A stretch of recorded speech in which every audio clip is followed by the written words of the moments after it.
സ്ഥാനാർത്ഥിയാണ് ശിവൻ വെട്ടിക്കുന്നത്. രണ്ടാമതെയാണ് വീട്. ചിഹ്നം മറക്കണ്ട, ഗ്യാസ് സിലിണ്ടറാണ്. ഈ കടവ് കടന്ന നമ്മുടെ നാട്ടുകാരനാണ്. ഗ്യാസ് സിലിണ്ടറാണ് ചിഹ്നം. ഇത്തവണ കൈപ്പറ്റിയല്ലേ ഗ്യാസ് സിലിണ്ടറാണ്. അപ്പോ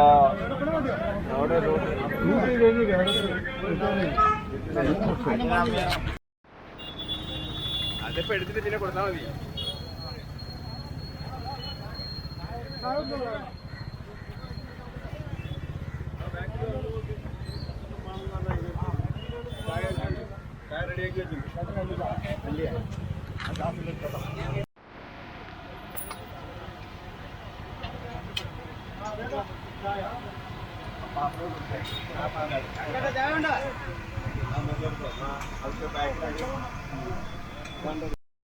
നമ്മൾ ചെല്ലുമ്പോൾ വളരെയധികം സ്വീകാര്യത ലഭിക്കുന്നുണ്ട്.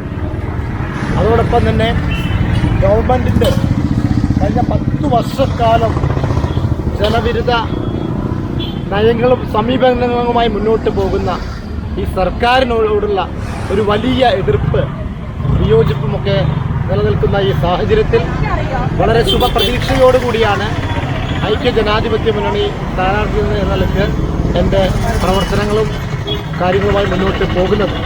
ഈ പിന്നോക്ക ജനവിഭാഗങ്ങൾക്ക് വേണ്ട പുരോഗതി ഇത്രയും കാലം കൈവരിച്ചിട്ടില്ല എന്ന് ഇപ്പോൾ ഇത്രയും ദിവസം നടത്തിയ പര്യടനത്തിൽ എന്താണ് മനസ്സിലാക്കിയത്?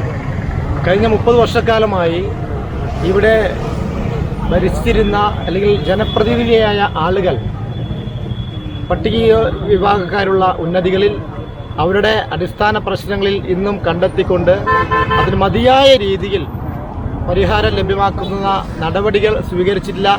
അടിസ്ഥാന വികസന പ്രവർത്തനങ്ങളിലൊക്കെ അല്ലെങ്കിൽ ഒരു കാഴ്ചപ്പാടോട് കൂടിയുള്ള പ്രവർത്തന കാര്യങ്ങളിലൊക്കെ അവരുടെ കഴിവ് കുറവ് അതിൽ നിന്ന് കാണുന്നുണ്ട്.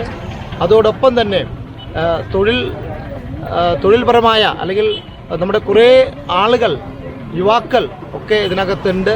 അവർക്ക് തൊഴിലിന് ആവശ്യമായ സംരംഭങ്ങൾ തുടങ്ങുന്ന കാര്യത്തിലൊക്കെ വലിയ പരാജയവും ആണ് ഇവിടെ നിലനിൽക്കുന്നത് എന്നുള്ളത് അവിടെ ഉന്നതികളിൽ സന്ദർശിക്കുമ്പോൾ നേരിട്ട് മനസ്സിലാക്കിയ കാര്യങ്ങളാണ്.